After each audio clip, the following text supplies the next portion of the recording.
बिस्मिल्लाहिर्रहमानिर्रहीम, अस्सलाम वालेकुम रहमतुल्लाहि व बरकातुहू। क्लास की स्ट्रेंथ बड़ी जो है वो कम हो गई है, श्रिंक हो गई है। लगता है कि आप लोग अभी क्लास चल रही है। अच्छा उम्मीद है कि आप सब लोग बखैर होंगे। ऑडिट सर के ऊपर से गुजर है या सर के अंदर से गुजर है? देखें, ये है खोपड़ी, ये है मगज। बकरे का मगज नहीं है, ये इंसानों का मगज है। ये ऑडिट का नॉलेज आया, अब ऐसे होके ऐसे चला गया। एक ऑप्शन ये है। दूसरी ऑप्शन क्या है? ऐसे आया, घूमता हुआ ऐसे निकल गया। ऑप्शन नंबर 1 है या ऑप्शन नंबर 2 है?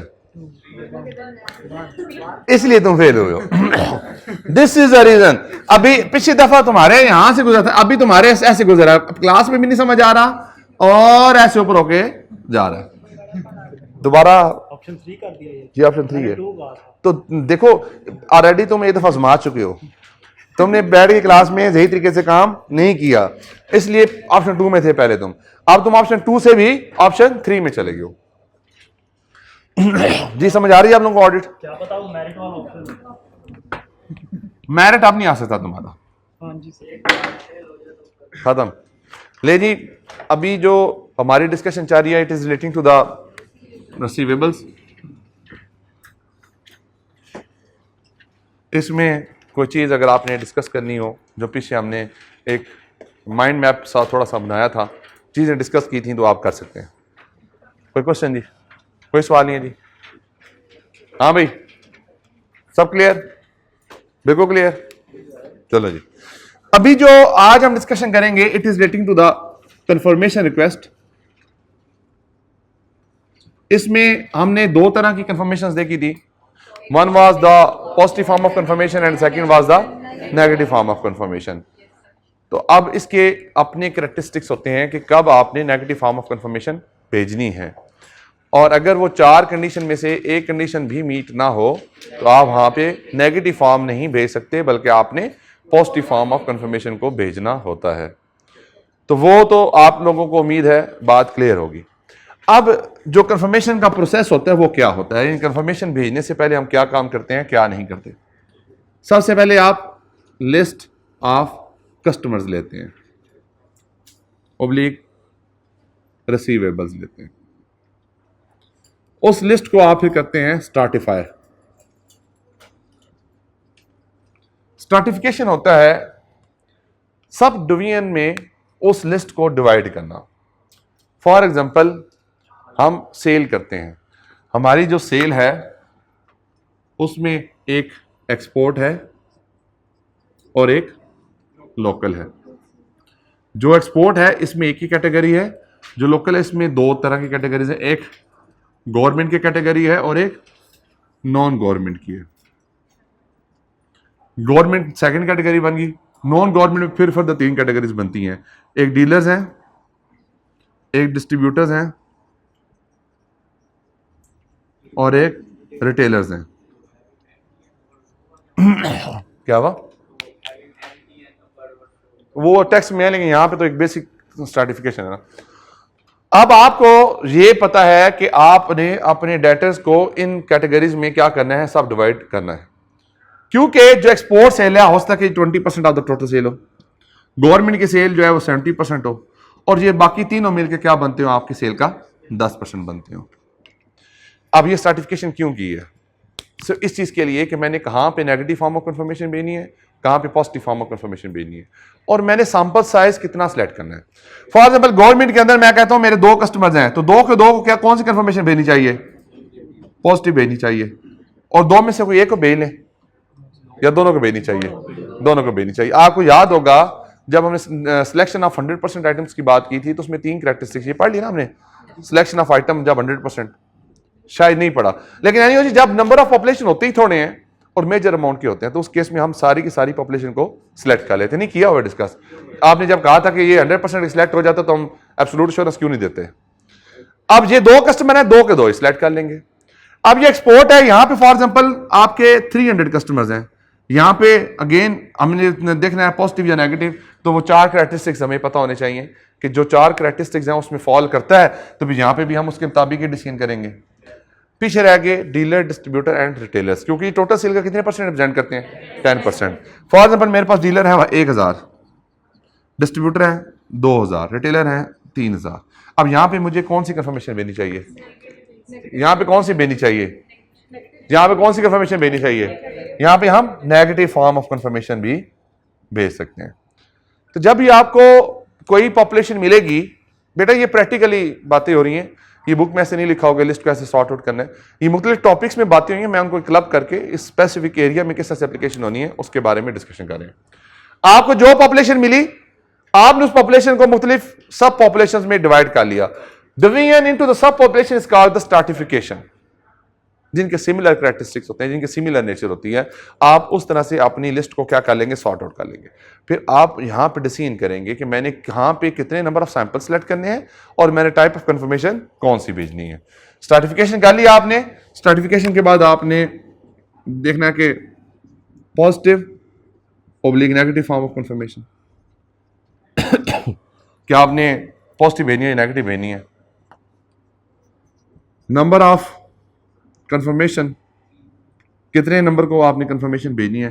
5 कस्टमर्स को भेजनी है, 10 को भेजनी है, 20 को भेजनी है। अच्छा, एक बात आपने जब सैम्पलिंग में हम पढ़ेंगे तो वहां पे मैं ये चीज आपको बताऊंगा, गवर्नमेंट की सेल कितने परसेंट है, एक्सपोर्ट की सेल कितने परसेंट है, टोटल दोनों को जमा करें कितना बनता है? अगर ये एग्जामिनर कहे कि आपने 90% ऑफ द पॉपुलेशन को टेस्ट कर लिया है, 90% ऑफ द पॉपुलेशन को टेस्ट कर लिया है, तो बाकी 10% के ऊपर प्रोसीजर लगाने की जरूरत नहीं है। क्या ख्याल है आप लोगों का जी? अगर एग्जामिनर ये कहे कि आपने 20% और 70% मिला के 90% को टेस्ट कर लिया है, तो 10% के ऊपर कंफर्मेशन भेजने की जरूरत नहीं है। तो ऐसी बात नहीं है। आपने 90% को तो वेरीफाई कर लिया, लेकिन आप 10% को वेरीफाई नहीं किया। अब इस 10% के ऊपर प्रोसीजर की एक्सटेंट कम जरूर हो सकती है, ज्यादा ना लगाएं, लेकिन लगाना पड़ेगा। अगर आप नहीं लगाएंगे तो ये क्या हो जाएगी? अनटेस्टेड पॉपुलेशन रहेगी। और अगर अनटेस्टेड पॉपुलेशन रहेगी तो उस केस में प्रॉब्लम क्या आएगी कि कोई अगर मिसस्टेटमेंट हुई इस एरिया के अंदर तो हो सकता है कोई मटेरियल हो और डिडक्ट ना हो पाए, तो आपकी जो ओपिनियन है वो क्या हो जाएगी? खराब हो जाएगी। एग्जामिनर ये बार बार पेपर में इस तरह से टेस्ट करता है कि फॉर एग्जाम्पल 3 सब पॉपुलेशन दे देगा, ये 3 है ना, एक्सपोर्ट और लोकल, लोकल फिर गवर्नमेंट और नॉन गवर्नमेंट। वो कहेगा कि जो एक्सपोर्ट और गवर्नमेंट है ये 90% ऑफ द पॉपुलेशन को रिप्रेजेंट करती है, तो इसलिए जो ऑडिट सीनियर है उसने कहा कि नॉन गवर्नमेंट कस्टमर्स के ऊपर कंफर्मेशन भेजने की जरूरत ही नहीं है। आप कमेंट करें कि आप इसमें इस सिचुएशन को किस तरीके से डील करेंगे। ये टेस्ट होता है पेपर में, तो आपने अकॉर्डिंगली क्या बात करनी कि 90% टेस्ट हो गया, गुड, लेकिन 10% अनटेस्टेड है। यहाँ पे स्टेटमेंट के चांसेस हैं एंड अमाउंट इज मटेरियल, सो यहाँ पे हम अपने एक्सटेंट ऑफ प्रोसीजर को क्या कर लेंगे? कम। लेकिन ऐसा नहीं हो सकता कि आप इसको 0 कर दें। नंबर ऑफ कंफर्मेशन है जी। फिर आगे mean of communication. Mean of communication से मुराद क्या है कि आपने इलेक्ट्रॉनिकली भेजनी है, आपने कोरियर के थ्रू भेजनी है। इलेक्ट्रॉनिक में क्या आता है? ईमेल्स आती हैं, ठीक है जी, फैक्स आ सकता है, ठीक है, लेकिन मेन आजकल के दौर में ईमेल ही है। ईमेल है या आपका कोई कोडिंग होती है और डिकोडिंग होती है, या समटाइम क्या होता है कि कोई एंटिटी के सिस्टम्स होते हैं उसके थ्रू ही कंफर्मेशन चली जाती है। नॉर्मली इसमें जो मेन इलेक्ट्रॉनिक में है आप ईमेल को ही कंसीडर करेंगे। फिर दूसरी ऑप्शन क्या है? कोरियर के थ्रू भेजनी है। अब ये बातें क्यों कर रहे हैं? प्रॉब्लम ईमेल में क्या आ सकती है? देखा ना, मैंने कंफर्मेशन भेजनी है, कंफर्मेशन किसके थ्रू जानी चाहिए? हमने कहा ईमेल के थ्रू भी जा सकती है और कोरियर के थ्रू भी जा सकती है।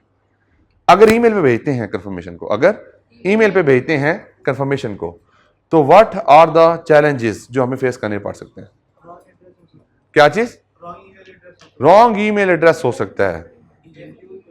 और क्या बोला आपने? वो किस तरह से पता चलेगा? कंपनी का अपना होता है ना, डोमेन होती है, हर कंपनी की अपनी डोमेन होती है। तो आप जिस ईमेल एड्रेस को फॉलो कर रहे हैं, जिस ईमेल एड्रेस पे आपने भेजना है, वो प्रॉपर डोमेन वाली ईमेल एड्रेस होनी चाहिए। क्या होनी चाहिए? डोमेन वाली। फिर ऑथराइजेशन को चेक करना आपने कि वाकई ही ये जिस बंदे ने कंफर्मेशन भेजी है ये ऑथराइज टू कंफर्मेशन भेजने के है या नहीं है। वो किस तरह चेक करेंगे? आईटी पढ़ी आप लोगों ने, डाटा इंटेग्रिटी पर डिजिटल सिग्नेचर्स की बात होती है कि आप डिजिटल सिग्नेचर्स का पता आप लोगों को नहीं पता? देखें आप देखें आजकल ना एक सॉफ्टवेयर हैं और कुछ सम टाइम आपके पेड सॉफ्टवेयर भी होते हैं जिसमें आपके सिग्नेचर रजिस्टर हो जाते हैं, और जब आप किसी सॉफ्ट डॉक्यूमेंट को ओपन करते हैं, पीडीएफ के अंदर ओपन कर ले, वर्ड के ओपन कर ले, तो वहां पे डिजिटल सिग्नेचर की ऑप्शन अवेलेबल होती है कि आप इसको डिजिटल साइन कर सकते हैं।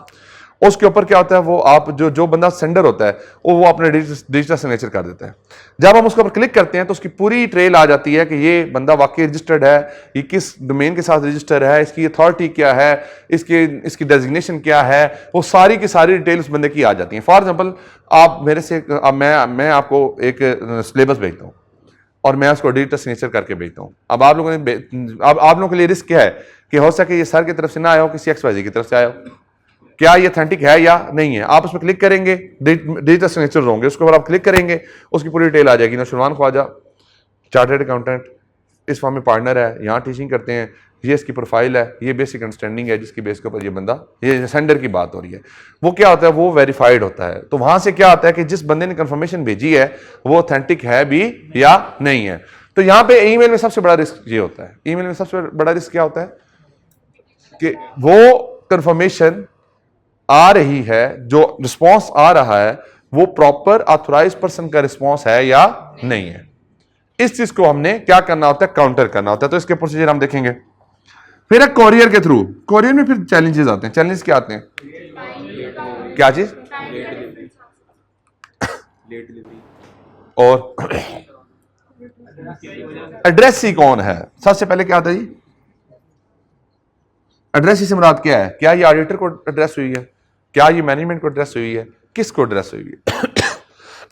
कंफर्मेशन किसको एड्रेस हुई है? अगर क्लाइंट को एड्रेस हो कंफर्मेशन, तो उस केस में आपके लिए क्या रिस्क होगा? क्लाइंट चेंज कर सकता है, रिलायबिलिटी ऑफ ऑडिट एविडेंस कम हो जाएगी।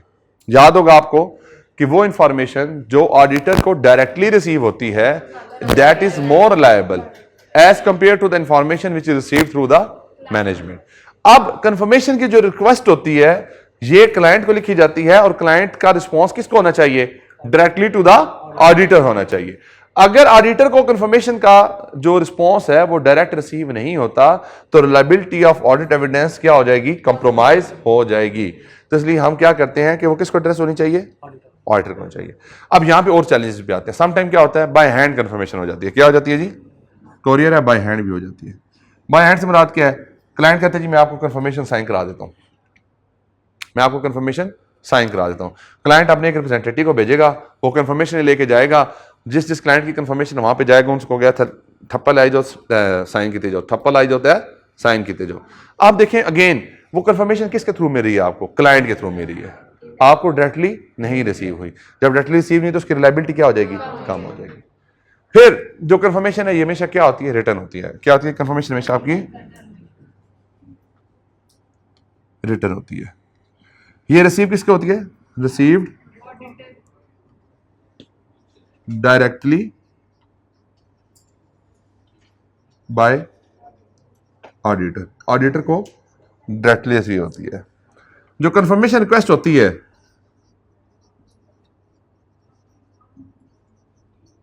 ये किस कलेक्टरेट पे जाएगी? ये मैनेजमेंट कलेक्टरेट पे जाएगी। किस कलेक्टरेट पे जाएगी? मैनेजमेंट का लेटर हेड। साइन कौन करेगा? साइन कौन करेगा? साइन भी मैनेजमेंट करेगी। साइन कौन करेगा? मैनेजमेंट करेगी। देखिए बैंक कंफर्मेशन में किस कलेक्टरेट था? ऑडिटर का। साइन किसके हो रहे थे? ऑडिटर के भी हो रहे थे और मैनेजमेंट के भी हो रहे थे। जिसमें स्टैंडिंग अथॉरिटी भी हमने डिस्कस की थी कि सम टाइम जो क्लाइंट होता है वो बैंक को स्टैंडिंग अथॉरिटी दे देता है, तो उस केस में फिर बार बार मैनेजमेंट को साइन करने की जरूरत नहीं पड़ती, बल्कि वो सिंगल जो अथॉरिटी होती है उसकी बेस के ऊपर वो कस्टमर की कंफर्मेशन को साइन कर देता है। लेकिन जो डेटर्स की कंफर्मेशन होती हैं, जो रिसीवेबल की कंफर्मेशन होती हैं, पेएबल की कंफर्मेशन होती है, या हर वो कंफर्मेशन जो बैंक से हट के होगी, उसमें लेटर किसका यूज होगा? लेटर किसका यूज होगा? मैनेजमेंट का। साइन कौन करेगा? मैनेजमेंट करेगी। बैंक की कंफर्मेशन में साइन कौन करता है? ऑडिटर भी करता है और मैनेजमेंट भी करती है। लेटर किसका होता है? ऑडिटर का लेटर होता है। इस केस में लेटर किसका है? मैनेजमेंट का लेटर है। साइन कौन करेगा? मैनेजमेंट करेगी। क्या लिखा जाएगा कि डायरेक्टली कंफर्म करें हमारे ऑडिटर्स को, डायरेक्टली कंफर्म करें हमारे ऑडिटर्स को। अब इसके जो कंटेंट है वो क्या होंगे वो तो हम जब पढ़ेंगे तो उसमें देखेंगे, लेकिन जो यहां तक इंफॉर्मेशन है वो यही है कि जो लेटर हेड है वो क्लाइंट का होगा, साइन भी क्लाइंट करेगा, कोरियर भी साइन क्लाइंट करेगा। अब उसमें दो ऑप्शन होती है कोरियर कराने के लिए। कोरियर में ऑडिटर खुद कोरियर करा रहे और कोरियर स्लिप्स को रिटेन कर ले। देखे ना आपके पास क्या प्रूफ है कि कंफर्मेशन क्लाइंट को गई? देखे ना हमारे आप ऑडिट करने गए, आपने मैनेजमेंट से कहा कंफर्मेशन भेजनी है, मैनेजमेंट ने कहा जी हम कंफर्मेशन भेज दी हुई है। तो अब आप किस तरह से वेरीफाई करेंगे कि वाकई कंफर्मेशन गई है या नहीं गई? किस तरह वेरीफाई करेंगे? कोरियर की स्लिप से वेरीफाई करेंगे। अब सम टाइम क्या होता है, क्लाइंट आपको 2 नंबर कोरियर स्लिप पे बनवा दे, फिर किस तरह टेस्ट करेंगे? क्या चीज? ट्रैकिंग आईडी लिखा होता है, ट्रैकिंग आईडी को उस वेबसाइट पे जाके क्लिक करें, वहां भी पता चल जाएगा कि किसको डिस्पैच हुई है। अगर तो 2 नंबर ट्रैकिंग स्लिप हुई तो वो तो उसको ट्रैक ही नहीं होगी। या अगर मैंने कोई रिपीटेड जो उसमें किए हुए, मतलब मैंने गलत उसमें इंफॉर्मेशन डाली हुई, यानी किसी और का ट्रैकिंग नंबर किसी और पे डाला हुआ, तो वो पकड़ा जाएगा। जारी बात उसके बाकी पर्टिकुलर्स भी आ रहे होंगे, कंपनी का नाम भी आ रहा होगा, बाकी इंफॉर्मेशन भी आ रही होगी। तो जब कंफर्मेशन भेजी जाती है, अगर ऑडिटर कंफर्मेशन भेजे, अगर ऑडिटर कंफर्मेशन भेजे तो ऑडिटर कोरियर स्लिप को खुद ही रिटेन कर लेता है। और अगर क्लाइंट कंफर्मेशन भेजे तो हम क्लाइंट से रिक्वेस्ट करते हैं कि हमें इसकी क्या दे दें, आप कोरियर स्लिप्स दे दें। और कोरियर स्लिप्स को हम क्या करेंगे? अपनी ऑडिट फाइल का पार्ट बना लेंगे। कल अगर हमसे कोई सवाल करता है कि आपने कंफर्मेशन भेजी या नहीं भेजी, तो आप उसको क्या करेंगे? फौरी तौर पे कोरियर की स्लिप्स निकालेंगे और कोरियर स्लिप्स को प्रेजेंट कर देंगे कि जनाब ये हमने कंफर्मेशन को भेजा हुआ। अच्छा, अब कंफर्मेशन तो चली गई, अब कंफर्मेशन चली गई, अब आते हैं रिस्पांस की तरफ। अब आते हैं रिस्पांस की तरफ। Response received, response not received. अगर रिस्पांस ना रिसीव हो तो फिर हम देखते हैं कि हमारी पॉजिटिव कंफर्मेशन है या नेगेटिव कंफर्मेशन है। बेटा समझ आ रही है ना बातें? अगर नेगेटिव है तो फिर क्या हुआ? क्लोज कर दें, एंड कर दें प्रोसेस को। क्यों एंड कर दें? क्योंकि प्रोसेस आपका कंप्लीट हो गया। No confirmation mean balance is agreed. और अगर पॉजिटिव कंफर्मेशन थी, आपने कंफर्मेशन भेजी, कंफर्मेशन का रिस्पांस नहीं आया, तो कंफर्मेशन का क्या था प्रोसेस जी? पॉजिटिव कंफर्मेशन थी। तो आप इस केस में क्या करेंगे? फॉलो अप करेंगे, फॉलो अप रिक्वेस्ट करेंगे। बेटा ये बातें बड़ी इंपॉर्टेंट है। अगर कंफर्मेशन रिसीव नहीं हुई, नेगेटिव फॉर्म ऑफ कंफर्मेशन थी, तो नेगेटिव फॉर्म में क्या डिस्कस करते थे? कंफर्मेशन रिसीव ना होना is agreement with the balance. तो मतलब क्या है कि जो बैलेंस हमारा है वो उससे पार्टी एग्री करती है, तो बात क्या होगी? मामला क्लोज हो गया, एंड हो गया process, evidence obtained, evidence obtained. हमने कहा नहीं, पॉजिटिव फॉर्म ऑफ कंफर्मेशन है, पॉजिटिव फॉर्म कंफर्मेशन में रिस्पांस नहीं आया, तो क्या एविडेंस कंप्लीट हुआ? नहीं कंप्लीट हुआ। आप क्या करेंगे? फॉलो अप रिक्वेस्ट डालेंगे। फॉलो अप रिक्वेस्ट क्या होती है कि भाई हमने ये कंफर्मेशन इस दिन को इस कोरियर नंबर के थ्रू आपको भेजी थी, काइंडली इसका रिस्पांस दे दें, काइंडली इसका रिस्पांस दे दें। अब यहां पे फिर अगेन दो बातें बनेंगी। फिर आगे response received, response not received. अगर रिस्पांस रिसीव हो जाए तो फिर इसको इधर ले जाएंगे, जाहिर बात है, फिर रिस्पांस वाली बात आगे नहीं, फिर इन दोनों का रिस्पांस आगे फर्दर हम सेम करेंगे। अगर रिस्पांस नहीं रिसीव होता, फॉलो भेजने के बाद रिस्पांस नहीं रिसीव होता, तो फिर हम क्या करेंगे? फिर हम अल्टरनेटिव प्रोसीजर की तरफ जाएंगे। किसकी तरफ जाएंगे जी?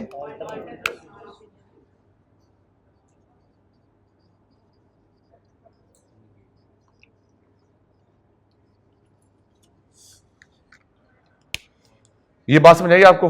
दोबारा देखें, कंफर्मेशन भेजी, भेज के खत्म हुआ, रिस्पॉन्स की बारी आई, रिस्पॉन्स रिसीव नहीं हुआ। जब रिस्पॉन्स रिसीव नहीं हुआ तो हमने कहा पॉजिटिव फॉर्म ऑफ कंफर्मेशन है या नेगेटिव फॉर्म ऑफ कंफर्मेशन है। हमने कहा नेगेटिव फॉर्म ऑफ कंफर्मेशन है। तो रिस्पॉन्स ना रिसीव होना किस चीज की इंडिकेशन है? एग्रीमेंट की इंडिकेशन है। तो प्रोसेस क्या हो गया? क्लोज, कि आपका एविडेंस क्या हो गया? ऑब्टेन हो गया। हमने कहा नहीं, हमारी पॉजिटिव फॉर्म ऑफ कंफर्मेशन थी। पॉजिटिव फॉर्म ऑफ कंफर्मेशन में we need response either the party is agreed और नॉट एग्रीड। अब इस केस में क्या? मोबाइल बंद करो भाई, बंदे बांध जाओ तुम। अगर पॉजिटिव फॉर्म ऑफ कंफर्मेशन थी, रिस्पॉन्स रिसीव नहीं हुआ, तो हम क्या करेंगे? फॉलो अप रिक्वेस्ट भेजेंगे। फॉलो अप रिक्वेस्ट क्या है?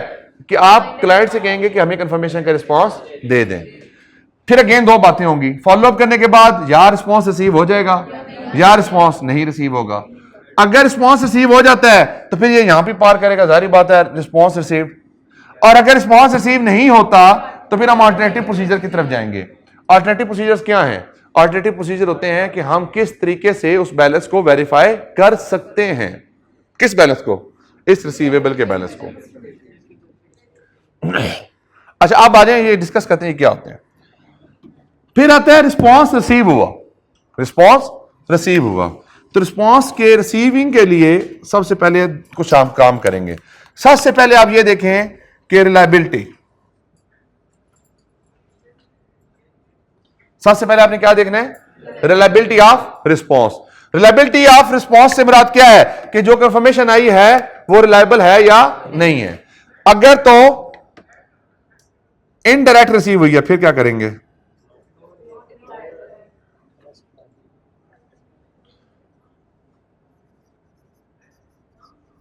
कम्युनिकेटेड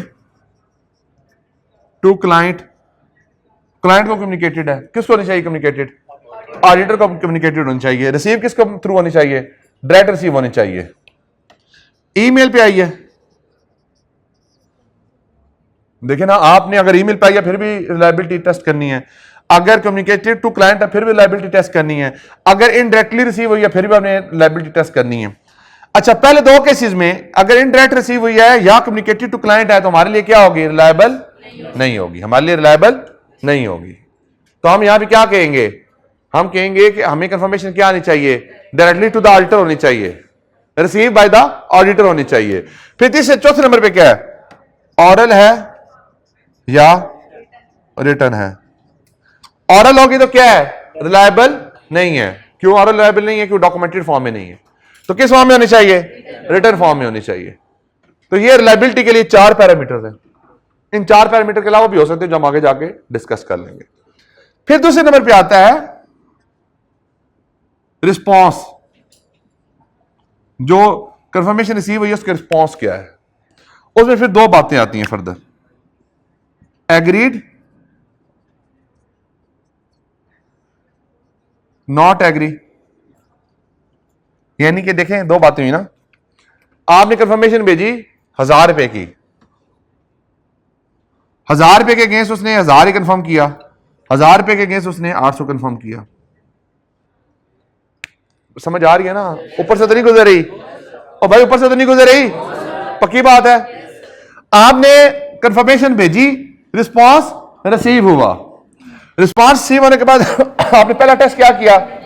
रिलायबिलिटी ऑफ रिस्पॉन्स को टेस्ट किया कि जो रिस्पॉन्स आया वो रिलायबल है या नहीं है। फिर आपने रिस्पॉन्स को टेस्ट किया कि जो रिस्पॉन्स आया वो बैलेंस एग्री है या डिसएग्री है। अगर बैलेंस एग्री है तो फिर क्या करेंगे? एंड कर देंगे प्रोसेस को। एंड का मतलब क्या है? Evidence obtained, sufficient appropriate audit evidence has been obtained. अगर बैलेंस एग्री नहीं करता, आपने कंफर्मेशन भेजी, कंफर्मेशन का बैलेंस एग्री नहीं करता, तो फिर आप क्या करते हैं? फिर यहां पे फिर इसको फर्दर दो हिस्सों में डिवाइड कर लेंगे। दो ऑप्शन की वजह से टाइमिंग डिफरेंस हो सकते हैं या एरर ओब्लिक फ्रॉड हो सकते हैं।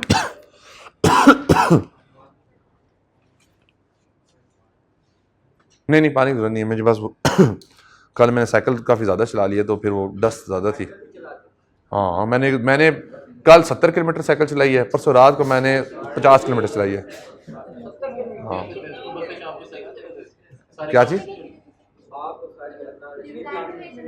टाइम ड्यूरेशन जो 50 किलोमीटर का था वो 1.5 घंटा था, 1.5 घंटे में 50 किलोमीटर चलाई थी। और हाँ वलेंशिया से निकला, वहां से होते होते लिबर्टी से होते होते एनसीए से होते हुए दोबारा जफर अली रोड नहर से होते होते दोबारा नहीं ये लिबर्टी वाला क्लब उसमें, हाँ वो चलाते हैं। तो वो बस 10 ज़्यादा थी थोड़ी, तो उसमें थोड़ी सी मुझे ना खांसी शुरू हो गई। कल तो मुझे नींद ही नहीं आ रही थी, इतनी वो साइकिल तेज चला ली थी मैंने। हाँ मैं एक्टिव रहा हूँ कल पूरा दिन, साइकिल चलाने के बाद बहुत एक्टिव हो गया था। वो हार्मोन्स कुछ आपके रिलीज होते हैं जिससे ना फिर आपकी फाइट के सेल्स होते हैं वो बढ़ जाते हैं। पता नहीं कुछ हार्मोन का नाम मैंने पढ़ा था, वो नहीं डोपामिन तो वो भी होते हैं, वो भी इंक्रीज होते हैं। एक एंड्रेलाइन के करके थे, एंड्रेलिन होते हैं हार्मोन, ये ज़्यादा रिलीज हो जाते हैं तो फिर आपके जिस्म के अंदर ना फाइट की जो होती है ना, वो फाइट करने वाले सेल्स जो होते हैं एक्टिव हो जाते हैं। तो जब एक्टिव होते हैं तो फिर आपकी नींद उड़ जाती है। यानी वो गलत डायरेक्शन में बात जा रही है, अब टाइम कम है। बैलेंस एग्री नहीं किया, जब बैलेंस एग्री नहीं किया तो हमने फिर उसकी कॉज को आइडेंटिफाई करने की कोशिश की। कॉज क्या थी? कुछ टाइमिंग डिफरेंस हो सकते हैं और कुछ एरर या फ्रॉड हो सकते हैं। टाइमिंग डिफरेंस क्या होते हैं? टाइमिंग डिफरेंस होते हैं कि अगली पार्टी ने आपको पेमेंट कर दी है और उसने अपने पास उस पेमेंट को रिकॉर्ड कर लिया है, लेकिन आपके पास वो पेमेंट अभी रिसीव नहीं हुई। अब आपकी बुक्स में बैलेंस ज्यादा आ रहा है, उसकी बुक्स में बैलेंस कम आ रहा है। दूसरी ऑप्शन क्या होती है? आपने सेल्स बुक कर दी है, सेल इनवाइसेस आपने जनरेट कर दी हैं और अगली पार्टी को अभी वो सेल इनवाइसेस मिली नहीं है या उसको गुड्स अभी रिसीव नहीं हुई, तो इसलिए जब तक उसको गुड्स रिसीव नहीं होंगी तो शायद एंट्री ना करे। तो ये भी एक टाइमिंग डिफरेंस हो सकता है। अच्छा, यही दो बातें फ्रॉड और एरर में भी जाती हैं। फॉर एग्जाम्पल, मैंने कोई फिक्टिशियस सेल बुक की हुई थी, कंपनी ने फिक्टिशियस सेल बुक की हुई थी, तो कंपनी का जो बैलेंस है वो ओवरस्टेटेड था। कस्टमर तो कभी उसको जो है वो ऑन ही नहीं करेगा, जाहिर बात है कस्टमर को ना गुड्स रिसीव हुई है ना उसको गुड्स रिसीव होनी है, तो वहां पे टाइमिंग डिफरेंस का एरर तो क्या हो जाएगा? एलिमिनेट हो जाएगा। तो फिर वो क्या बन जाएगी? एरर बन जाएगा। यानी कि बातें वही होंगी कि गुड्स रिसीव नहीं हुई क्लाइंट को, या कस्टमर ने पैसे दे दिए हमें अभी रिसीव नहीं हुए। ये दो टाइमिंग डिफरेंस होते हैं। अब जब टाइमिंग डिफरेंस आते हैं तो हम क्या ऑब्टेन करते हैं? हम रिकंसिलिएशन ऑब्टेन करते हैं।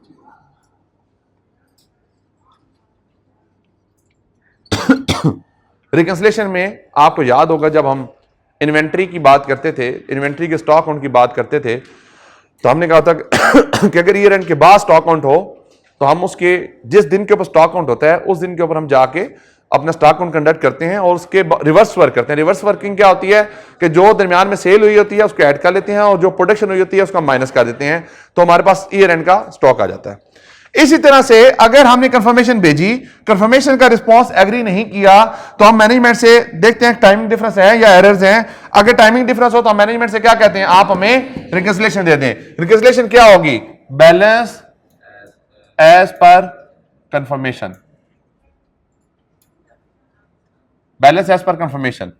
इसमें कुछ ऐड होंगी चीजें। ऐड क्या होंगी?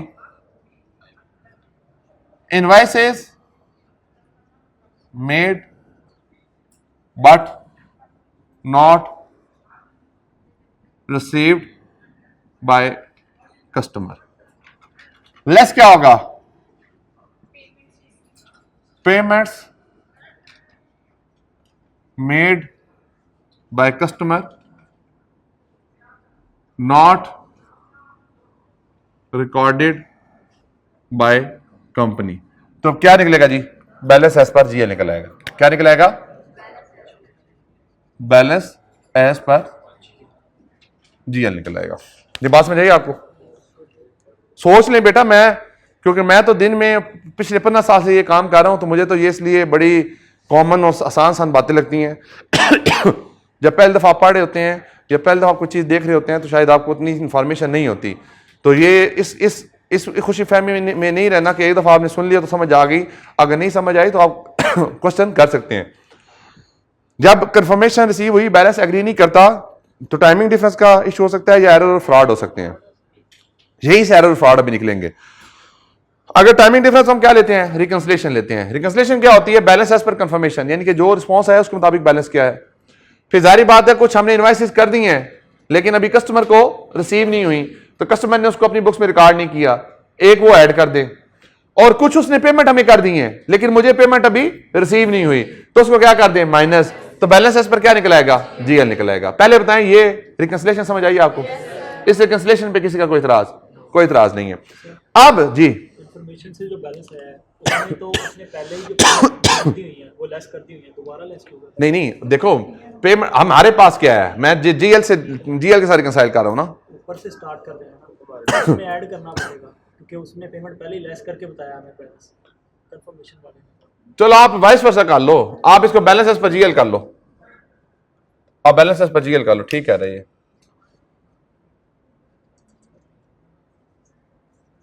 सही कह रहे हो। हमने जीएल के बैलेंस को कंफर्मेशन के बैलेंस पे लेके आना है। जीएल के अंदर ये इनवॉइसेस रिकॉर्ड हैं, नहीं बेटा उल्ट हो जाएगा ना, वो ठीक था, तो वही किया हुआ था ना, तो वही किया हुआ था। मैं दोबारा बताता हूं, ठहर नहीं छोड़े अभी, वही बात है यार। क्यों लेस होंगी? कंफर्मेशन में तो पहले चलो अभी करते ना। देखिए बैलेंस एज पर जीएल आया, छोड़ दीजिए। एक कस्टमर है उसका बैलेंस एज पर जीएल है, मैंने फॉर एग्जांपल जीएल के अंदर एंट्री की हुई है। बैलेंस एज पर जीएल है, एक बैलेंस एज पर कंफर्मेशन है, दोनों के दरमियान में क्या आ गया, एक गैप आ गया।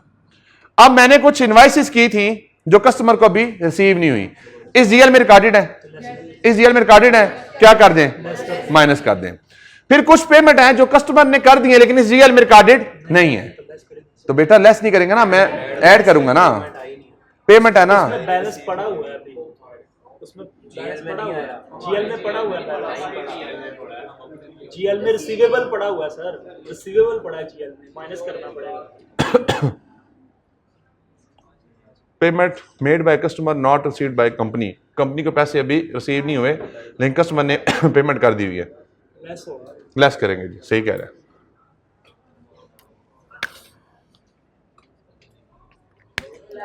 नहीं यार उल्ट हो गया काम। नहीं यही है।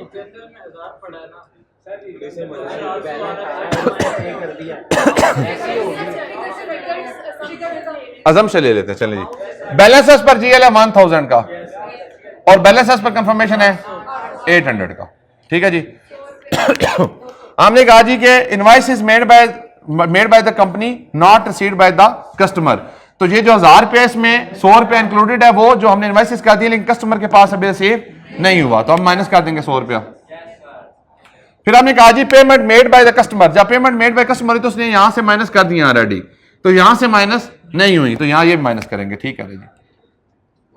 देखिए कस्टमर ने जब पेमेंट की है तो कस्टमर ने यहां से माइनस कर दिया है, आपने पेमेंट की तो आपने अपने पास क्या एंट्री पास की होगी, पेबल अकाउंट डेबिट और बैंक अकाउंट क्रेडिट, लेकिन मुझे क्या पेमेंट रिसीव हुई है, नहीं रिसीव हुई। जब पेमेंट मुझे रिसीव नहीं हुई तो क्या है, वो रिकंसाइलिंग आइटम है। यहां पे क्या रिकॉर्डेड हो पेमेंट, नहीं रिकॉर्डेड, यहां पेमेंट रिकॉर्डेड नहीं, 1000 में रिकॉर्डेड नहीं है, इसलिए माइनस किया ना। मेरे पास अभी रिसीवेबल ही आ रहा है। दोबारा सुनने जी, बैलेंस एज पर जीएल था 1000, बैलेंस एज पर कंफर्मेशन था 800। हमने जब रिकंसिलिएशन बनाई तो हमें पता चला कि 2 रिकंसाइलिंग आइटम है। वो 2 रिकंसाइलिंग आइटम क्या है कि कुछ हमने सेल किया फर्दर, लेकिन वो कस्टमर को अभी सेल वाली इनवॉइस रिसीव नहीं हुई, इसलिए उसने अभी उसकी अकाउंटिंग एंट्री नहीं की। जब उसने अकाउंटिंग एंट्री नहीं की तो इसलिए उसके पास 100 रुपए की सेल नहीं आ रही, तो हमने कहा जी कि 100 रुपये हमने अपने पास बुक कर लिया लेकिन कस्टमर ने अभी अपने पास बुक नहीं किया, तो 100 रुपया यहां से माइनस कर दें। फिर हमने कहा जी कस्टमर ने हमें पेमेंट कर दी है लेकिन हमने रिकॉर्ड नहीं की। जब कस्टमर ने पेमेंट कर दी है, जब कस्टमर ने पेमेंट कर दिया और मेरे पास रिकॉर्डेड नहीं है, तो मेरा जो बैलेंस है वो क्या है, ज्यादा। देखो ना, आपने मुझे पेमेंट कर दी है तो मैंने आप 100 रुपया, तो आप मेरे पास जो बुक्स में बैलेंस आ रहा है वो तो ज्यादा आ रहा है। नहीं समझ आई बात की? एंट्रियां देख लेते हैं यार, छोड़ दो, इधर देखो, ये डेटर है, ये पेबल है। जब यहां पे हमने सेल की तो हमने क्या एंट्री पास की, डेटर अकाउंट डेबिट और सेल अकाउंट क्रेडिट। इसने कोई एंट्री पास की नहीं की ना, पेबल में तो उसने एंट्री नहीं पास की, तो डिफरेंस आ रहा है ना। हमने कहा debtor account debit sale account credit, उसने कोई एंट्री पास नहीं की। रिकंसिलिएशन में हम क्या करेंगे,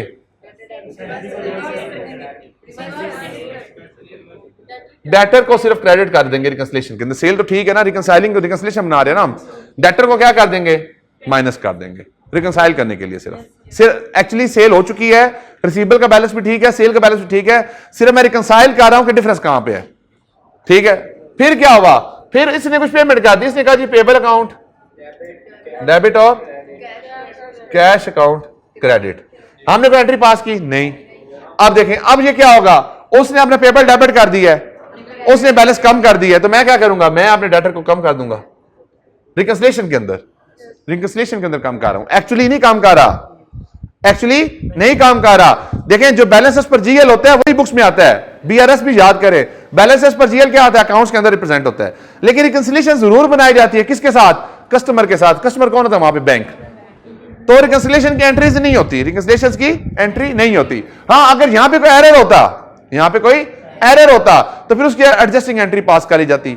फॉर एग्जांपल, उसने पेमेंट कर दी है, पेमेंट हमें रिसीव भी हो गई है, लेकिन हमने अपने पास बुक्स में रिकॉर्ड अगर नहीं की। देखें, दो ऑप्शन है ना, यहां पे क्या ऑप्शन है, जब आप यहां पे आए, आपका बैलेंस नॉट एग्री था, तो आपने कहा एरर और फ्रॉड हो सकता है या टाइमिंग डिफरेंस हो सकते हैं। टाइमिंग डिफरेंस क्या है कि आपको उसने भेजी चीजें, उसने पेमेंट कर दी है, लेकिन आपके पास अभी चेक रिसीव नहीं हुआ, फिर तो क्या है, वो टाइमिंग डिफरेंस है। लेकिन अगर आपको चेक रिसीव हो गया तो फिर क्या है, एरर। अगर देखो, अगर टाइमिंग डिफरेंस नहीं है, अगर आपको चेक रिसीव हो गया तो फिर क्या है, एरर। तो फिर उस केस में अकाउंटिंग एंट्री यहां पे क्या होनी चाहिए थी, यहां पे कैश को डेबिट करना चाहिए था और डेटर को क्रेडिट करना चाहिए था। ये बात समझ आई आपको, नहीं आई, नहीं आई समझ, दोबारा सुनने। बैलेंस जब एग्री नहीं करता तो हम वहां पे देखते हैं कि टाइमिंग डिफरेंस है या एरर है। टाइमिंग डिफरेंस से मुराद क्या होता है कि कुछ काम हो गए हैं, लेकिन उस काम से रिलेटेड डॉक्यूमेंटेशन अभी कंप्लीट नहीं हुई, आपके पास इंफॉर्मेशन कंप्लीट रिसीव नहीं हुई, this is timing difference. Error क्या है, काम हो गया है, डॉक्यूमेंटेशन हो गया है, रिकॉर्डिंग मिस हो गई है, रिकॉर्डिंग मिस हो गई है। अब अगर रिकॉर्डिंग मिस हो गई तो क्या करेंगे, फिर कंसाइलिंग आइटम नहीं है, फिर क्या करना पड़ेगा, जीएल को एडजस्ट करना पड़ेगा। अगर टाइमिंग डिफरेंस नहीं है, अगर एरर है या फ्रॉड है तो फिर क्या करना पड़ेगा, जीएल को एडजस्ट करना पड़ेगा। और अगर टाइमिंग डिफरेंस है तो फिर क्या करना पड़ेगा, रिकंसिलिएशन के अंदर उसको लेके जाना पड़ेगा। सेम पैरामीटर होगा ना, ये बात समझ आई आपको जी, क्लियर होगी जी बात आपको, किसी को इतराज, किसी बच्चे को ना समझ आई हो। अब ये बन गया रिकंसिलिएशन, क्या बन गया, रिकंसिलिएशन। इस रिकंसिलिएशन की हम अर्थमेटिकल एक्यूरेसी को टेस्ट करेंगे। क्या करेंगे, अर्थमेटिकल एक्यूरेसी क्या होती है, बैलेंसेस पर जीएल को जीएल से चेक करेंगे, बैलेंसेस पर कंफर्मेशन को कंफर्मेशन से चेक करेंगे, और जो दरमियान में प्लस माइनस हो रहे हैं इसकी माइनस और प्लस करके चेक कर लेंगे कि जो बैलेंस निकला है वो ठीक है या नहीं। This is called the arithmetical accuracy. फिर जो आपके दरमियान में रिकंसाइलिंग आइटम्स हैं इनको टेस्ट करेंगे। आप देखें, invoices made but not received by the customer, तो इसको किस टेस्ट करेंगे कि वाकई ये बात ठीक है या नहीं। मैंने तो कर दी है, मैंने तो रिकॉर्ड कर लिया, कस्टमर ने नहीं रिकॉर्ड किया। सब्सिक्वेंट टू ईयर एंड आपको पेमेंट रिसीव हुई होगी। देखो, आपने इनवॉइस की, इनवॉइस के against subsequent to year and पैसे आए होंगे, तो पैसे आना किस चीज का एविडेंस है कि वो सेल पहले हो चुकी थी।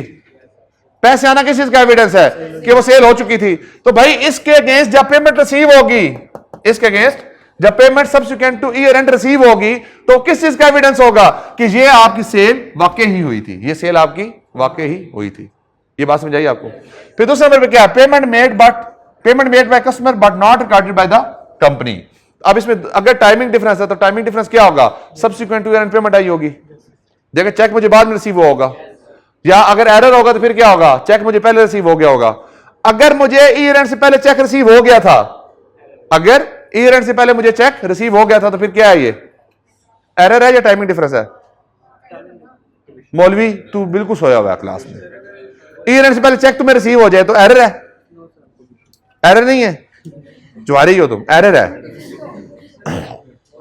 ये मार्कर पकड़ो, मार्कर तुम्हारे पास आ गया, तुमने अपने बुक्स में मार्कर रिकॉर्ड नहीं किया, ये एरर है या टाइमिंग डिफरेंस है। मौलवी पागल हो गया, मार्कर किसके पास है अभी, सुन लो, ईयर एंड से पहले तुम्हारे पास मार्कर आ गया, मार्कर तुम्हारी बुक्स में रिकॉर्ड होना चाहिए था या नहीं होना चाहिए था, होना चाहिए था, आपने रिकॉर्ड नहीं किया, मार्कर की एंट्री पास नहीं की, तो गलती है या टाइमिंग डिफरेंस है, गलती है ना, यही तो कह रहा हूं। तो इसकी एंट्री पास होनी चाहिए थी। एंट्री क्या करोगे? Marker account debit, Nausherwan account credit, यही करोगे ना? यही करोगे या नहीं करोगे? यही करोगे। अब जब मार्कर मुझे वापस भेज दो, मार्कर आ गया मेरे पास। अब ये मार्कर है, ये पकड़ो भाई, तुम्हें मार्कर रिसीव हुआ है। अब क्या ये कोरियर वाला दरमियान में, ये क्या है दरमियान में? कोरियर वाला है। अब ये क्या है? टाइमिंग डिफरेंस है। अब दो इसको, ये 2 दिन बाद तुम्हारे पास आया फाइनेंशियल स्टेटमेंट क्लोज होने के बाद, तो अब तुम्हें क्या मिला है? मार्कर मिला है। ये क्या है? ये टाइमिंग डिफरेंस है। इसी तरह से जब हमने इनवॉइसेस कर दी थी, not received by the customer था, ये क्या था?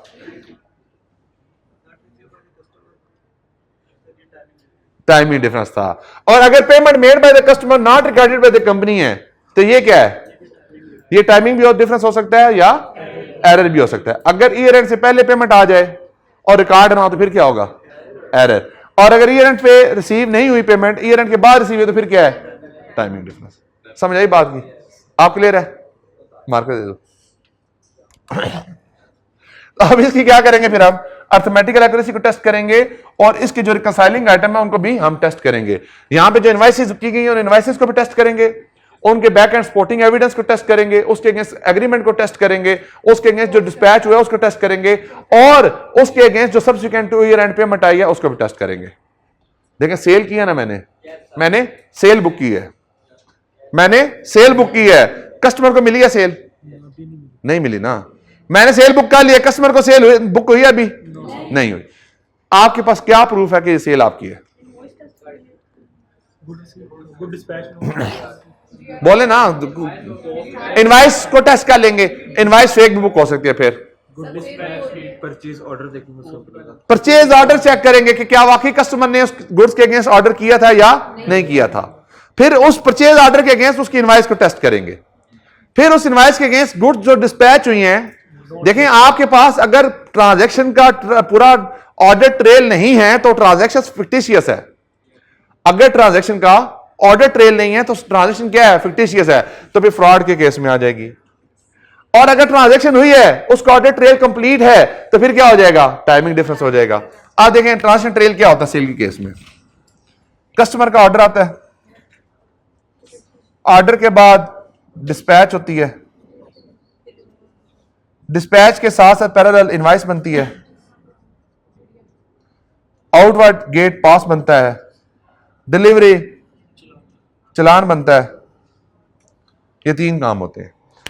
हम क्या चेक करेंगे कि जो इनवॉइसेस हमने बुक की हैं उसके अगेंस्ट क्या कस्टमर के ऑर्डर एग्जिस्ट करते हैं, क्या उसके अगेंस्ट आउटवर्ड गेट पास बने हैं, क्या उसके अगेंस्ट डिलीवरी चलान बने हैं, क्या उसके अगेंस्ट गुड्स ट्रांसपोर्टेशन कंपनी के साथ एग्रीमेंट हुआ है। जारी बात है, बिल्टी नहीं होती। बिल्टी का पता है ना आप लोगों को, जब आप कोरियर स्लिप का पता है ना, तो बिल्टी भी वही होती है। तो जो गुड ट्रांसपोर्टेशन की डॉक्यूमेंटेशन है वो टेस्ट करेंगे। अगर ये सारी चीजें अवेलेबल हैं तो फिर क्या है? फिर ये सही ऑर्डर ट्रेल है इसकी, ये बिल्कुल क्लियर है, ये ट्रांसफर में कोई इशू नहीं है। ऑन द अदर हैंड, अगर सिर्फ इनवॉइसेस बुक हुई हैं, अगर सिर्फ इनवॉइसेस बुक हुई हैं, उसके अगेंस्ट ऑर्डर नहीं मिलते, उसके अगेंस्ट आउटवर्ड गेट पास नहीं मिलता, उसके अगेंस्ट डिलीवरी चलान नहीं मिलता, उसके अगेंस्ट गुड ट्रांसपोर्टेशन की डिटेल नहीं मिलती, ओजीपी है आउटवर्ड गेट पास, अगर ये डॉक्यूमेंटेशन आपको नहीं मिलती तो मतलब क्या है? ट्रांजैक्शन फिक्टिशियस है। फिर क्या हो जाएगा? फ्रॉड हो जाएगा। ये बात समझ आई आपको? तो हम चेक करते हैं कि जो रिकंसिलिएशन के अंदर आइटम्स आ रहे हैं उनके अगेंस्ट क्या प्रॉपर ऑर्डर ट्रेल एग्जिस्ट करता है या नहीं करता। ये बात समझ आई आपको? बेटा ये बुक में शायद बहुत थोड़ी सी लाइन के अंदर ये बात लिखी होगी, लेकिन जब तक आपको कॉन्सेप्ट नहीं पता होगा उस वक्त तक आप इसको अच्छे तरीके से हैंडल नहीं कर सकते। It is too much important concept. मेरे मुताबिक पेपर में टेस्ट हुआ तो ये एरिया जरूर टेस्ट होगा, क्योंकि बच्चे इसको नॉर्मली इस तरीके से करते नहीं है ना, प्रैक्टिकली चीज़ों को समझने की आदत होती है। आप बुक में पढ़ेंगे, एक लाइन के अंदर बात लिखी होगी, दैट आप समझेंगे कि ये नफ है, और उसके ऊपर 5 से 6 नंबर का सवाल आ जाएगा तो पेपर में बैठे हुए आप ब्लैंक हो जाएंगे कि मैं एक लाइन को किस तरह से एक्सप्लेन करूं। तो जब तक आपको कॉन्सेप्ट नहीं होगा उस चीज़ का, उस वक्त तक आप उस चीज़ को एक्सप्लेन नहीं कर सकते। वन लाइनर ये समझाने में, ये सारी बातें वन लाइनर में लिखी हुई हैं। अब ये जितनी बातें लिखी हैं एक सफ़े के अंदर सारी बातें खत्म हो जाएंगी, लेकिन जब मैं उसको कॉन्सेप्ट दे रहा हूं तो 2 दिन हो गए सिर्फ कॉन्सेप्ट ये भी बिल्डअप कर रहा हूं। अभी मैंने आपको बुक के ऊपर मार्क ही नहीं करवाया कुछ भी, नोट्स के अंदर या बुक में क्या लिखा हुआ है। अभी तो बुक में जब जाएंगे तो फिर आपको समझ आएगी कि एक एक चीज़ के पीछे क्या क्या कॉन्सेप्ट मौजूद हैं। देखिए पेपर में ये बड़ा शदीद इंपॉर्टेंट एरिया है, यहाँ से तकरीबन हर अटेम्प्ट में 10 से 15 नंबर का सवाल आता है। तो ये जो बातें मैं कर रहा हूं इनको आपने जितना अच्छा समझेंगे इतना ही आपके लिए बेनिफिट होगा। और अगर नींद आती रही तो फिर कोई फायदा नहीं होगा। आपको कह रहा हूं जी, आपको कह रहा हूं। हाँ बिल्कुल ठीक है जी। मैं इन्हीं सीटों से इन्हीं बेंचों से बैठ के इधर आया हूँ, मैं ऐसे नहीं अगर डायरेक्ट इधर आ खड़ा हो गया।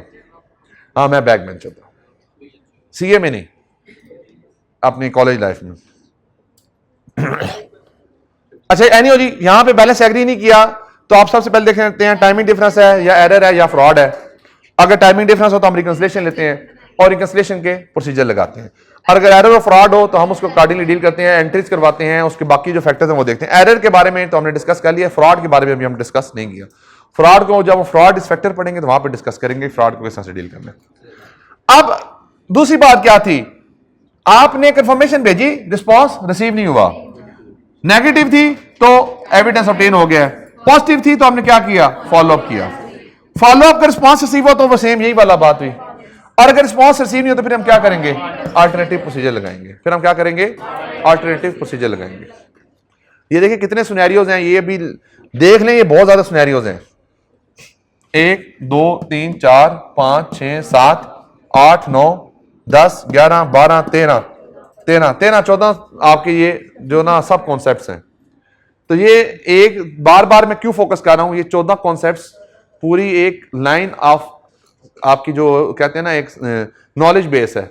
और ये जब तक नॉलेज बेस क्लियर नहीं होगी आप आगे नहीं चल सकते। वहां पे बुक में लिखा हो कुछ समझ नहीं आएगा अगर आपको बेसिक कॉन्सेप्ट ना हुआ कि हम क्यों ये पढ़ें। तो अब हमने क्या कहा जी, फॉलोअप रिक्वेस्ट की, कंफर्मेशन का रिस्पांस फिर भी नहीं आया तो फिर हम क्या करेंगे, अल्टरनेटिव प्रोसीजर लगाएंगे। तो no, let's discuss what are the alternative procedures. Good transportation, ये जो कोरियर स्लिप्स होती हैं आपकी, बिल्टी होती है, बिल्टी कह लें आप इसको।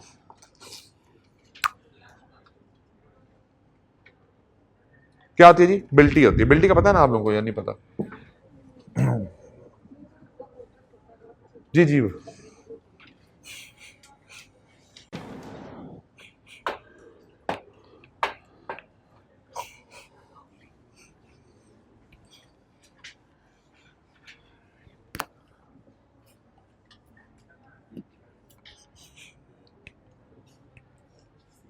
अब ये जो अल्टरनेटिव प्रोसीजर डिस्कस होंगे ये बाकी एरियाज में भी इसी तरह के मिलते जुलते प्रोसीजर होंगे, तो इसलिए आपने इसको अच्छे तरीके से समझना है।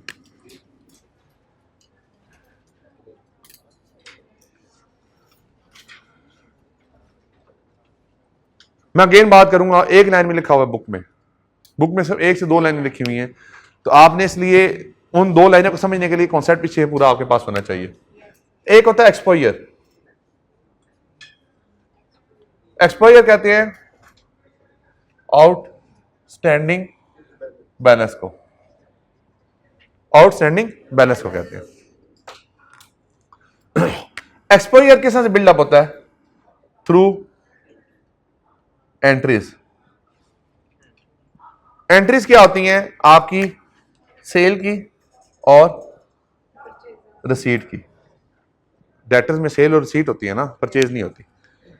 एक्सपोजर आपका किससे बिल्ड होता है जी, एंट्रीज के थ्रू बिल्ड होता है। एंट्रीज सेल की होती हैं और रिसीट की होती हैं। यानी जो सेल और रिसीट का नेट होता है वो क्या होता है आपका एक्सपोजर होता है, क्लोजिंग बैलेंस कहते हैं। एक्सपोजर का दूसरा नाम क्लोजिंग बैलेंस भी है। सी से क्लोजिंग, बी से बैलेंस। क्योंकि मैं आप ओजीपी को भी नहीं समझ आ रही थी, ओजीपी की आप पूछ रही थी ना इनसे कि ओजीपी क्या होता है, तो मैं फिर बता दूं, सी से क्लोजिंग है और बी से बैलेंस है। मैंने आपको बताया, मैं यहाँ पे बैठे खड़ा हुए मैं एक बच्चे को देख रहा था कि बच्चा सोच क्या रहा है। सी में स्कैटरिस्ट होना चाहिए था मुझे। एनीवे जी, सी से क्लोजिंग और बी से बैलेंस है। एक्सपोजर होता है ये। अब ये एक्सपोजर क्या होता है, आउटस्टैंडिंग बैलेंस या क्लोजिंग बैलेंस होता है। हमने इसको वेरीफाई करना है। पहले नंबर पे हमने क्या भेजी इसके लिए हमने भेजी कंफर्मेशन। कंफर्मेशन का रिस्पॉन्स रिसीव नहीं हुआ। कंफर्मेशन का रिस्पॉन्स रिसीव नहीं हुआ। जब कंफर्मेशन का रिस्पॉन्स रिसीव नहीं हुआ तो हमने क्या लगाना है, अल्टरनेटिव। अब देखिए मैंने आपको क्या बताया था, एक्सपोजर किससे बनता है, थ्रू एंट्रीज, सेल और रिसीट की। यानी सेल होगा तो प्लस, रिसीट होगी तो माइनस। सबसे पहले अगर आप कंफर्मेशन रिसीव नहीं होती even after the follow up, तो आप सबसे पहले करते हैं सब्सिक्वेंट रिसीट्स को टेस्ट करते हैं, subsequent to year and receipts को चेक करते हैं। जारी बात है, देखें अगर ईयर एंड से पहले मैंने सेल की थी, अगर ईयर एंड से पहले मैंने सेल की थी तो सेल ने एक्सपोजर के अंदर जाके एडिशन किया था, उस सेल ने उस एक्सपोजर में जाके एडिशन किया था और वो एक्सपोजर क्या बना था, क्लोजिंग बैलेंस। अब अगर मैंने सेल की थी तो सेल की रिकवरी क्या होगी, ईयर एंड के बाद मुझे रिसीव होगी। तो अगर हमने सेल की थी तो फिर ही उसकी रिकवरी आएगी, और अगर रिकवरी आती है तो रिकवरी क्या बनता है आपका, अल्टरनेटिव प्रोसीजर बनता है। फॉर एग्जांपल आपका क्लोजिंग बैलेंस था 1000 का,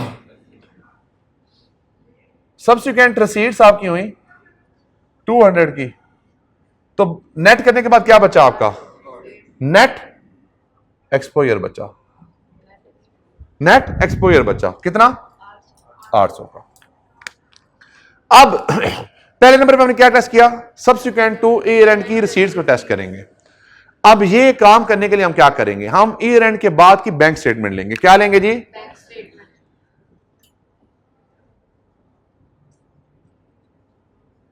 बैंक स्टेटमेंट की कौन सी साइड लेंगे, क्रेडिट साइड।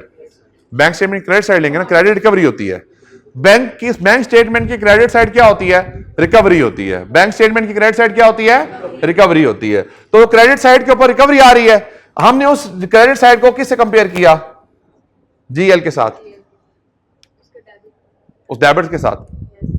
अब देखें बैंक में रिकवरी आई, रिकवरी किधर पार हो गई, डेटर के जीएल में, डेटर के जीएल में। जीएल में क्या हुई होगी, जीएल में भी क्रेडिट हुई होगी। देखिए दो एंट्री हुई हैं, दो एंट्री हुई हैं, एक बैंक में रिसीट की एंट्री हुई है और एक डेटर की एंट्री हुई है। देखिए मैंने एंट्री क्या पास की होगी, बैंक अकाउंट डेबिट और डेटर अकाउंट क्रेडिट। तो जीएल में तो क्रेडिट ही हुआ ना, डेटर, बैंक मेरा डेबिट हुआ जीएल के अंदर। ये बैंक स्टेटमेंट की जो क्रेडिट साइड थी जीएल में, जीएल किसका है, जीएल डेटर के जीएल की बात हो रही है। डेटर के जीएल में भी क्या होगा, क्रेडिट ही होगा।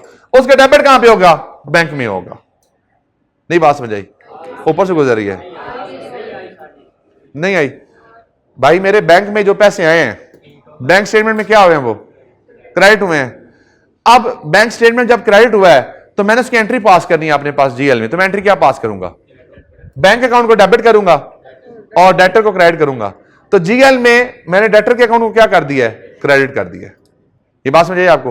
अब आप क्या करेंगे, अब आप जो कंपनी के जीएल के अंदर, कंपनी के जीएल के अंदर जो क्रेडिट साइड है, कंपनी के GL of debtor, GL of debtor के अंदर जो क्रेडिट साइड है उसको बैंक स्टेटमेंट के क्रेडिट साइड से क्या करेंगे, कंपेयर करेंगे। दोबारा सुने, आपके जो डेटर का जीएल है उसके क्रेडिट साइड को बैंक स्टेटमेंट की क्रेडिट साइड के साथ क्या करेंगे, कंपेयर करेंगे। और ये बैंक स्टेटमेंट कौन सी होगी, ईयर एंड के बाद की बैंक स्टेटमेंट होगी। कौन सी बैंक स्टेटमेंट होगी, ईयर एंड के बाद की बैंक स्टेटमेंट होगी। अब देखें जब मैंने एक्सपोजर की बात की थी तो एक्सपोजर क्या था, थ्रू एंट्रीज क्रिएट होता है। एंट्रीज कौन सी, सेल और रिसीट की। जब ये सेल हुई थी तो इस सेल के अगेंस्ट क्या हुई है, ये रिकवरी। इस सेल के अगेंस्ट क्या हुई है, ये रिकवरी हुई है। और इस रिकवरी को हमने किस में टेस्ट कर लिया है, बैंक स्टेटमेंट में टेस्ट कर लिया। आप बेशक सिंपल लिख लें, आप ज्यादा कॉम्प्लेक्स ना करें। आप कहें हम सब्सिक्वेंट टू ईयर एंड की बैंक स्टेटमेंट्स लेंगे, सब्सिक्वेंट टू ईयर एंड का डेटर के जीएल लेंगे और वहां पे हम सब्सिक्वेंट ट्रेसिंग कर लेंगे कि जो हमारा डेटर का बैलेंस था वो सब्सिक्वेंट टू ईयर एंड हमें पैसे रिसीव हुए हैं या नहीं हुए। अब फॉर एग्जांपल वो मिस किधर गई हैं जिनको होंडा सिविक मिली थी, छुट्टी पे आज देखा होंडा सिविक मिली और छुट्टी कर ली है। हमने एग्जांपल सेट की थी कि एक सीएफओ है, सीएफओ को टारगेट मिला कि अगर आप अपना टारगेट अचीव करेंगे तो आपको होंडा सिविक मिलेगी। अब मैंने ये सोचा कि भाई होंडा सिविक लेने के लिए फिक्टिशियस एंट्रीज पोस्ट कर देता हूं। मैंने एक्सपोजर बिल्डअप करने के लिए सेल बुक कर ली, जब सेल बुक की तो सेल क्रेडिट होगी और डेटर का बैलेंस डेबिट हो गया।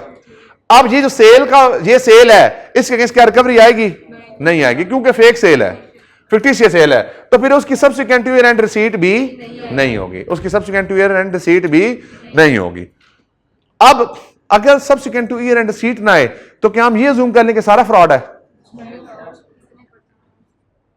अब हमें ये देखना पड़ता है कि हमारी डेटर के साथ जो टर्म्स थी, क्रेडिट डेज की टर्म्स थी, वो क्या है और उसमें ओवरड्यू बैलेंसेस कितने हैं।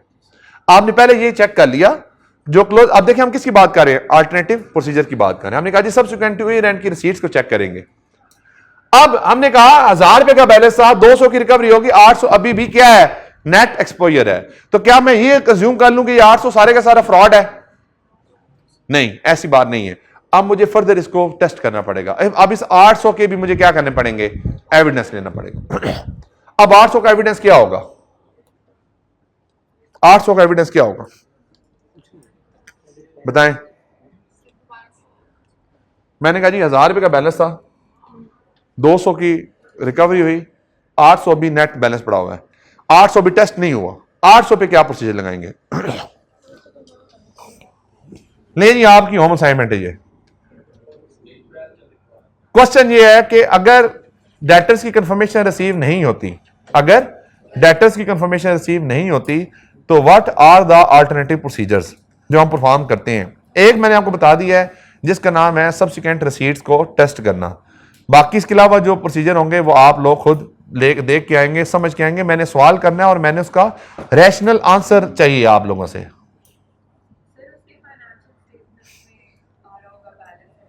वो तो ऑलरेडी आ रहा है ना, वो तो क्लोजिंग बैलेंस में आ रहा है ना। वो अवेलेबल ही नहीं होती, वो कहां से लेंगे? क्यों जाएंगे नेगेटिव पे? जहां मौली चुहारे जी फिर एविडेंस ही नहीं है ना। यही तो बात है, 4 क्राइटेरिया में फॉल नहीं करेगा ना ये एक्सेप्शन रेट आ गया ना। पहले बात सुनो, 4 क्राइटेरिया में क्या था कि एक्सेप्शन रेट और रिस्पॉन्स आने के चांसेस। तो यहां पे एक्सेप्शन रेट भी आई है और रिस्पॉन्स आने के चांस भी नहीं है, तो नेगेटिव तो भेज ही नहीं सकते। ठीक है जी, समझ आ गई आपको ये बात? ये कल हम यहां से स्टार्ट करेंगे कि सब्सिक्वेंट जो हमारे अल्टरनेटिव प्रोसीजर होते हैं वो क्या लगाते हैं। उसके बाद हम अपनी बुक के ऊपर रीडिंग को स्टार्ट करेंगे जी। एनी क्वेश्चन जी? नो स्वाद जी। अभी बात करेंगे अब इंटर्म पे, अभी कल करेंगे, वो भी रहती है। वो सेम वही होंगे जो हमने अपने इन्वेंटरी पे किए थे, वो ही वाले होंगे प्रोसीजर। सब डिवाइड करना पॉपुलेशंस को सिमिलर कैरेक्टरिस्टिक्स के। फॉर एग्जांपल इस क्लास में चुहारे हैं, खजूरें हैं, चुहारे सेपरेट कर दें, खजूरें सेपरेट कर दें, तो चुहारे एक पॉपुलेशन है, खजूरें एक पॉपुलेशन है। उसमें फिर फर्दर आपको देखना पड़ता है कि मैंने किस एरिया को टेस्ट करना है। फॉर एग्जांपल चुहारों में फिर किस में है? 1 साल पुराना चुहारा है, एक 2 साल पुराना चुहारा है, 2 साल पुराना चुहारा वो सेपरेट कर लेंगे, जो 1 साल पुराना चुहारा है वो सेपरेट कर लेंगे। फिर हम ये देखेंगे कि जो 1 साल पुराना चुहारा है वो चुहारा जो है वो क्या सिग्निफिकेंट है या नहीं है। अगर सिग्निफिकेंट हुआ तो उसको फिर 100% कंफर्मेशन भेज देंगे। और हम कहते हैं कि 1 साल से कम वाले काफी चुहारे हैं, तो हम उनको कहेंगे यार इसमें 2-4 चुहारों को सेलेक्ट कर लो और आपका एविडेंस आ जाएगा। ले जी, कोई और सवाल जी? नो क्वेश्चन जी। ले जी, आज की डिस्कशन को यहीं पे करते हैं कंक्लूड। मिलते हैं इंशाल्लाह फिर अगली क्लास में, तब तक के लिए अल्लाह हाफिज।